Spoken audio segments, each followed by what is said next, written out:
पंढरपूरची कमळाबाई विरोधात होती, पण मोहोळची आमदार राजू खरेंची तुफान फटकेबाजी।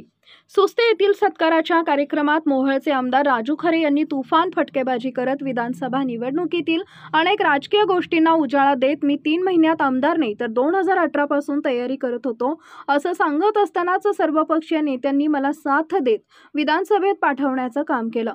परंतु त्यावेळी पंढरपूर तालुक्यातील कमळाबाई माझ्या विरोधात होती, परंतु मोहोळ तालुक्यातील माझ्या सोबत होती असं म्हणत विरोधकांवर नाव न घेता निशाणा साधलाय।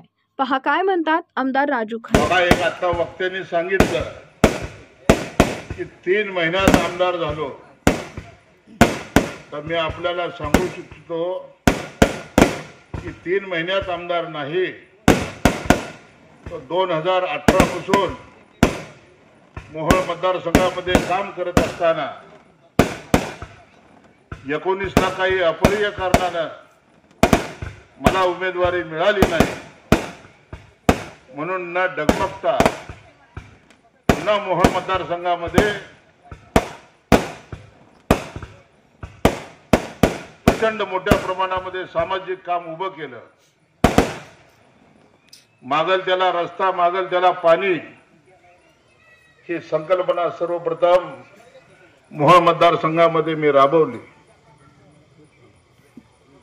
आणि गेल्या वर्षी ज्या वेळेला दुष्काळ पडला त्यावेळी मोहोळला प्यायला पाणी नव्हतं। देशाला स्वातंत्र्य मिळून 75 वर्ष झाल्यानंतर सुद्धा आमच्या आया बहिणीला डोक्यावरती हंडा घेऊन पाणी भरावं लागतं, एवढी लाजिरवाणी गोष्ट या मोहोळ शहरामध्ये होती, मोहोळ तालुक्यामध्ये होती। मोहोळची नगर परिषद 20-20 दिवस मोहोळ शहराला पाणी देत नव्हती।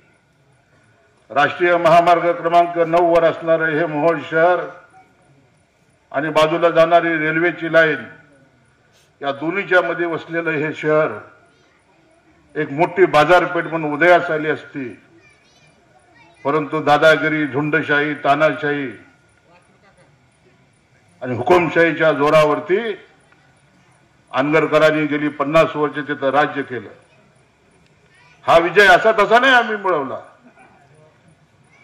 हा 5-6 वर्ष त्या मतदारसंघात काम करत असताना शेतकरी असेल, कामगार असेल, कोण आजारी पडला असेल तर त्याला औद्योगिक आरोग्याची मदत करणं असेल, कुणाच्या गरीबाचं लग्न असेल तर त्या गरीबाला लग्नाला मदत करणं, अनेक पद्धतीचं काम त्या मोहोळ मतदारसंघामध्ये उभं केलं। आणि ज्या वेळेला मोहोळमध्ये आम्ही काम करत होतो त्यावेळी आमच्या बरोबर माझ्या तर बाबतीमध्ये समाधान दादा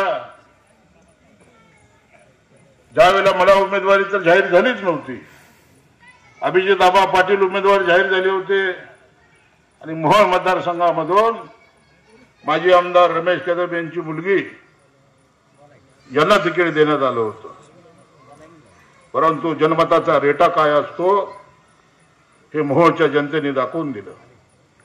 आणि शेवटच्या दिवशी अभिजित आबा तुम्ही माड्यामध्ये प्रचाराला लागला होता, समाधान दादांनी पहिली बाजी मारली होती, ते मैदानात उतरले होते, त्यांनी तटबंदी बी मजबूत केली होती, त्यामुळे दादाला जास्त विरोध नव्हता। परंतु माझ्या बाबतीमध्ये फार विचित्र परिस्थिती होती।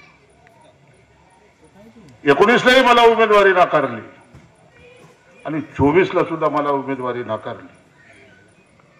माझ्याकडे आलेल्या माणसाला कधी खाली हात मी पाठवलं नाही आणि दुसरीकडे ज्या घरात 50 वर्षाची सत्ता होती त्याच्याकडे गेल्यानंतर तुम्हाला चाय सुद्धा मिळत नव्हता, अशी परिस्थिती होती।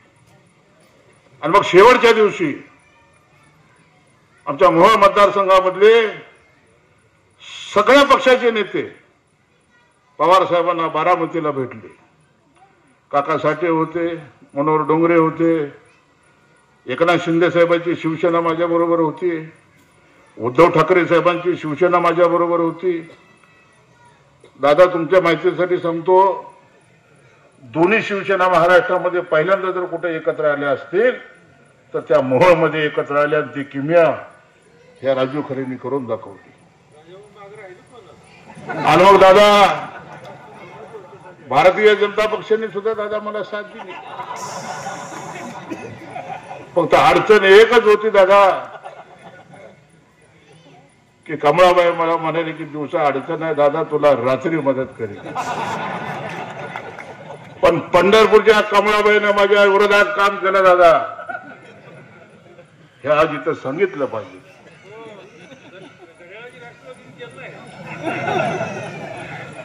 आणि दादा घड्याळ सुद्धा अर्ध माझ्या बरोबर होत.